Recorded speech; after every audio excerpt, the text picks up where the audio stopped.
அவன் இயேசுவையும் உயிர்த்தெழுதலையும் அவர்களுக்கு பிரசங்கித்தபடியினாலே அப்படி சொன்னார்கள். அவர் வந்து மார்ஸ் மேடைக்கு போகிறதுக்கு முன்னாடியே அவர் சுவிசேஷம் எல்லா இடத்துலையும் சொல்லிகிட்டு இருக்காரு.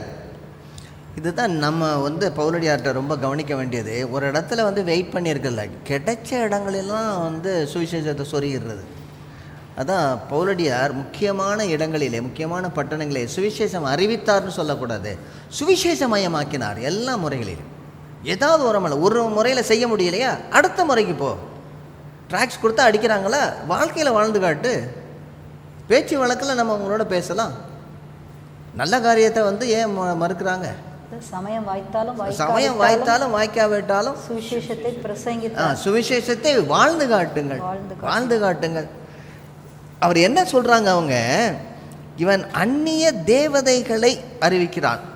இந்த வார்த்தையை நீங்கள் பார்க்கணும். மிகுந்த தேவதா பக்தி அப்படிங்கிறதுக்கு வார்த்தை என்னென்னா டெய்சி டைமோன் எஸ்ட்ராசஸ். இந்த டைமோன்கிற வார்த்தை தான் டீமன்கிற வார்த்தையிலேருந்து வருது. டீமன்கிற வார்த்தையை சொல்கிறார், டைமோன் அப்படி மிகுந்த டீமன் பக்தி அப்படிங்கிறார். இப்போ இவர்கிட்ட பார்த்து என்ன சொல்கிறாங்கன்னா, இவரும் இன்னொரு ஃபாரின் டீமனை சொல்கிறாரு அப்படிங்கிறாங்க. நாங்களே ஏகப்பட்டதை வச்சுருக்குறோம், இன்னும் நீ வந்து 2-3 கொண்டு வர்ற. அப்போ அவர் சொல்கிறாரு, இல்லைப்பா நான் வந்து நீ வச்சுருக்கிறதோட 1 10 11 நான் சேர்க்கலை.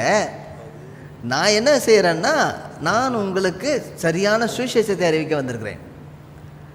அவங்க செஞ்சதெல்லாம் சரி, இதையும் சேர்த்துங்க அப்படின்னு அவர் சொல்லவே இல்லை. 10 11 வச்சிங்க, அல்லது 330 கோடியோட இன்னொரு ஒன்று சேர்த்துங்க, ஒன்றும் பிரச்சனை இல்லை.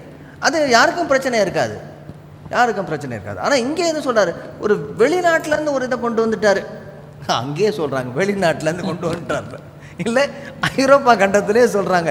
இங்கே உள்ளவங்க சொல்கிறாங்க ஐரோப்பா கண்டத்துன்னு சொல்கிறாங்க. ஐரோப்பா கண்டத்தை சொல்கிறாங்க வெளிநாட்டிலேருந்து கொண்டு வந்துட்டாங்கன்னு.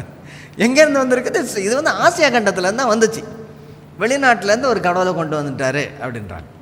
கடவுளை கூட கொண்டு சொல்லலை, ஒரு தேவதையை கொண்டு பிடிச்சிட்டு வந்துட்டார் அப்படின்னு சொல்கிறாங்க. அவர் சொல்கிறாரு, நீ வச்சுருக்கதே போதும், நீ நிறையா வச்சுருக்கிற, நீ கொஞ்சம் என்ன அளவுக்கு அதிகமாக வச்சுருக்கிற, அதோட நான் ஒன்றே கொண்டு வந்து இன்னொன்று சேர்க்க விரும்பலை. சுவிசேஷத்தை சொல்லும்போது நம்ம ரொம்ப ஆழமாக இதை பாருங்கள், எப்படி நம்ம சுவிசேஷத்தை சொல்லுகிறோங்கிறது ரொம்ப, அதாவது அதோடு இதையும் சேர்த்து வச்சிங்கன்னு சொல்கிறோமா, அல்லது இதுதான் சத்தியமும் வழியும் ஜீவனாக இருக்கிறது இவர் தான் அப்படின்னு சொல்கிறோமா அப்படின்னு பாரு. பவுலடியார் வந்து புதிய தேவதையை கொண்டு வரவில்லை.